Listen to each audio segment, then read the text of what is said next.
शतरंज का असली खिलाड़ी वही होता है जो सही चाल सही समय पर चलना जानता हो।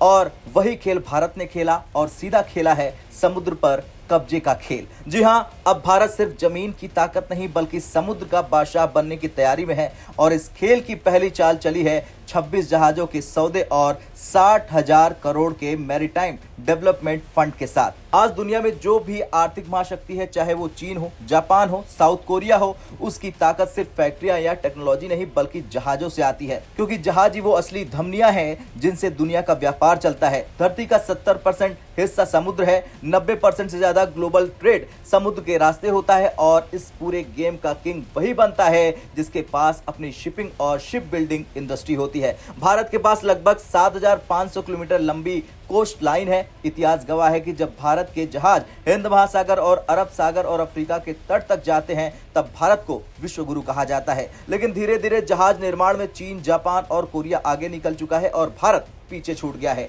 आज के हालात देखें तो चीन के पास 46% global ship building market share है, साउथ कोरिया के पास लगभग 30%, जापान के पास 15% और भारत सिर्फ 1 से 2%।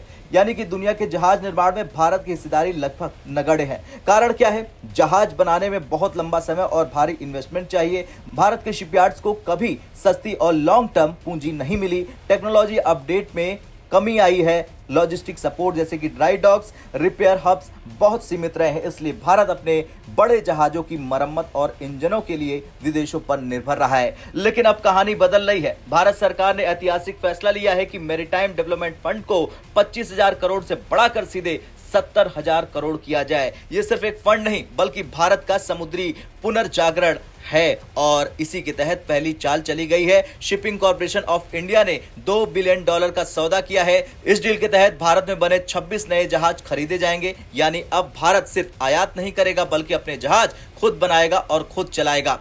अब आप सोच रहे होंगे कि इतना पैसा आएगा कहां से, तो इसका जवाब बेहद दिलचस्प है। 49% पैसा केंद्र और राज्य सरकारें देंगी, बाकी 51% आएगा कॉमर्शियल सोर्सेज से, जैसे कि सॉवरेन फंड्स, मल्टीलैटरल एजेंसियां और ग्लोबल बैंक। यानी ये सिर्फ सरकारी स्कीम नहीं बल्कि इसमें ग्लोबल इन्वेस्टर्स की भी हिस्सेदारी होगी। इससे दुनिया को साफ संदेश जाएगा कि भारत अब शिपिंग में नेतृत्व की दौड़ में है।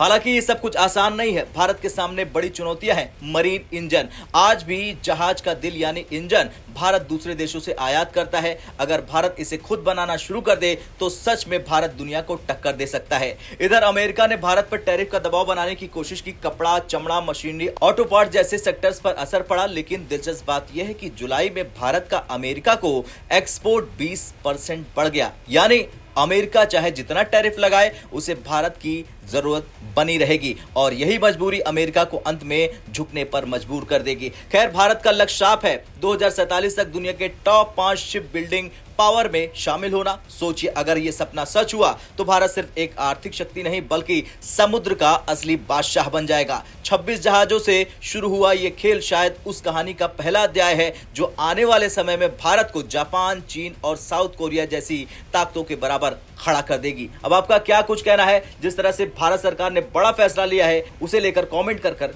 जरूर बताएं। जय हिंद।